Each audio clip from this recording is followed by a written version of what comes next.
तो बच्चे अब हम क्वेश्चन इसका और भी देख लेते हैं, और भी देखो कितना इजी क्वेश्चन है।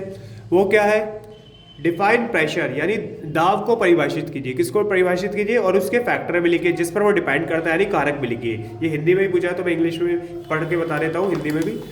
दाब को परिभाषित कीजिए और इसके कारक भी बताइए जिस पे वो निर्भर करता है। और दूसरा क्वेश्चन है इसमें, मास और वेट में डिफरेंस बताइए, भार और द्रव्यमान में। ठीक है बच्चे, चलो देखते हैं, करते हैं इसको। ये भी इजी क्वेश्चन है, ज़्यादा हार्ड नहीं है। देखो बेटा, पहला आपको पता होना चाहिए प्रेशर का फॉर्मूला क्या होता है। देखो बेटा, अगर आपको फॉर्मूला याद है तो आप डेफिनेशन ऑटोमेटिकली लिख सकते हो। प्रेशर का फॉर्मूला होता है, क्या होता है बेटा, पी से आप इसको रिप्रेजेंट करते हो। वो होता है फोर्स अपॉन एरिया, या आप इसको एफ, कैपिटल एफ और ए से दिखा सकते हो।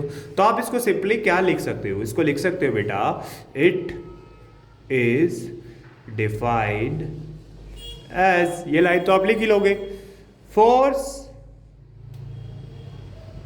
Per unit area. देखो कितने 3 वर्ड की डेफिनेशन है, सिर्फ 3 वर्ड की। Force per unit area, 4 word हो गए, ज्यादा एरिया को वर्ड कर लीजिए। इज नोन एज क्या, प्रेशर। क्या होता है बेटा, प्रेशर। अच्छा, इसकी एसआई यूनिट क्या बनेगी, एसआई यूनिट जो होती है प्रेशर की, वो होती है बेटा, वो क्या होती है, वो होती है पास्कल। पास्कल आपको पता होगा, सरनेम होगा, जिन्होंने दिया था उनका सरनेम है पास्कल। ठीक है बेटा, क्या होता है पास्कल, इसकी एसआई यूनिट। अच्छा, फॉर्मूले से अगर आप वो निकालना चाहो एसआई यूनिट, कैसे निकालोगे, देखो बेटा, ऊपर फोर्स है, फोर्स की एसआई यूनिट क्या होती है, दूसरी यूनिट मान ले आपको याद आ रहा है तो आप कैसे हो, फोर्स की न्यूटन होती है और एरिया की क्या होती है, मीटर स्क्वायर। तो आप इसको लिख सकते हो न्यूटन पर मीटर स्क्वायर, या फिर इसको ऐसे भी लिख सकते हो माइनस वाली फॉर्म में, आपने मैथ्स में पढ़ा होगा। कोई डाउट बेटा। अच्छा, अब इन्होंने बोला फैक्टर्स, किस पर डिपेंड करता है आपका प्रेशर। तो बच्चे प्रेशर डिपेंड करता है आपका, पहला फैक्टर तो देखो क्या है, एरिया। ये देखो प्रेशर जो है वो इनवर्सली प्रोपोर्शनल है, किसके, इनवर्सली प्रोपोर्शनल है आपका, इनवर्सली प्रोपोर्शनल है एरिया के। तो आप क्या लिखोगे, प्रेशर इज इनवर्सली प्रोपोर्शनल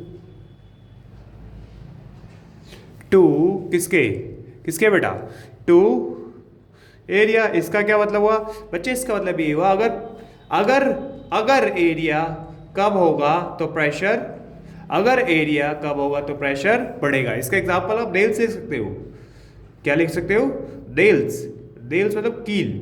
ठीक है बेटा, या फिर और भी चीजें हो सकती है, बैग की स्ट्रिप्स होती है, आपकी बुक में मेंशन होगा।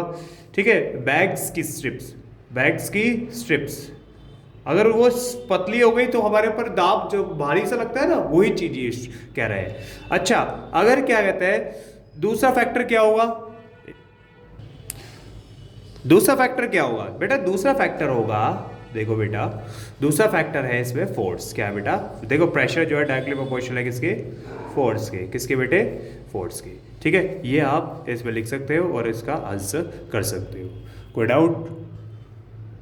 अच्छा, इसका आप सेकंड पार्ट देखते हैं बेटा। सेकंड पार्ट क्या कहा था इन्होंने कि राइट, क्या कहा था, write two difference between mass and weight. चलो इसको नेक्स्ट वीडियो में देखते हैं, ठीक है, बड़ी हो रहेगी नहीं तो।